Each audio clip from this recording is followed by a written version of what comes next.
Hey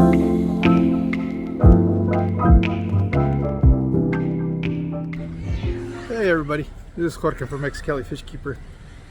Today I'm down here at the Children's Museum. It's been about a week and a couple of days since we set up the aquarium, and I was actually going to come and do a little bit of maintenance on it, so I wanted to kind of bring you guys along for that. We were here yesterday. My wife and I came down to see how the aquarium was looking, and I noticed that the water level is a little low. It's got a little bit of brown algae on the glass, so I'm going to do a quick maintenance touch up. I checked the water parameters, they were good. I didn't seem like I needed to do a water change or anything like that, but since I'm already here and I got the equipment, I might just do like a 20% water change on it, and then from there show you what it's looking like.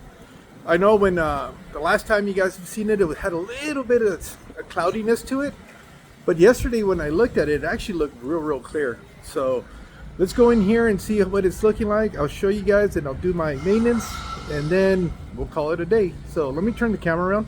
All right, as you guys can see, we're outside the Children's Museum. Seems to be a little bit slower today. I'm gonna go in here and introduce myself, and then I'll show you guys the aquarium. All right, here you go. Here's a little look at it. It looks like the fish are starting to color up a little bit more now. These guys are starting to get a little bit more color in them. As you guys can see in here, this is what I was talking about, a little bit of that algae that's kind of getting on the glass, but that's something that'll be real easy to fix. You can see how much the water has dropped, the water level. So I'm going to go ahead and do that. I do notice there's a little bit of brown algae on the leaves. I do have a small pleco in here. There he is.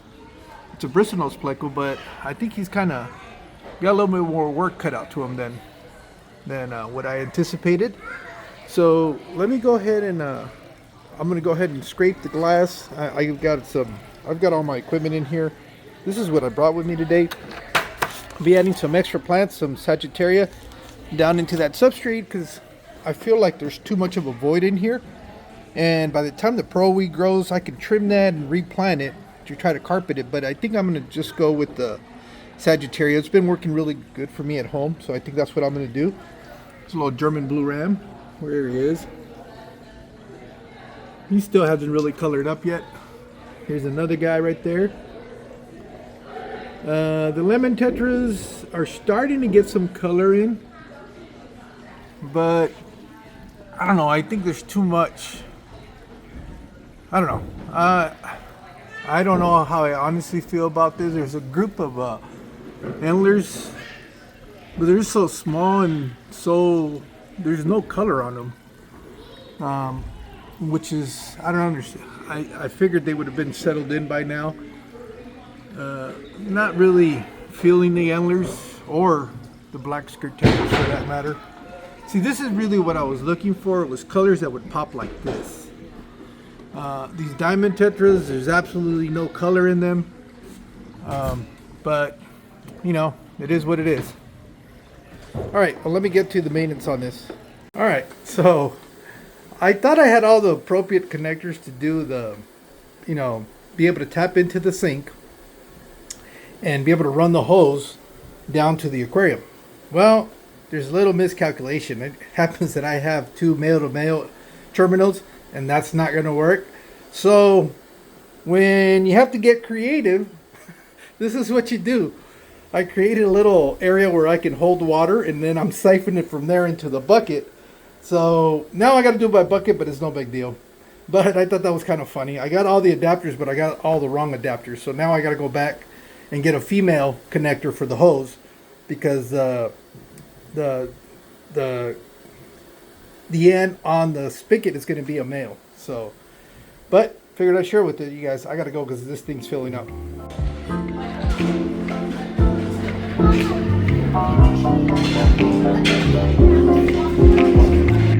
Well, there you go. Already changed about, I don't know, like 15% of the water, which was about, well, actually like 15 gallons, not 15%. These guys are coming along. You can see all the panda cories down there. We got some of that algae starting to grow in there, which is a good sign. I added the Sagittaria in there, and that eventually started growing in.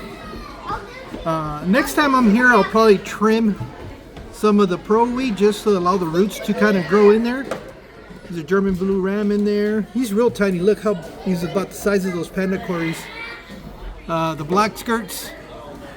And there's some of the antlers there. They're colored up just a little bit, but well, they're antlers.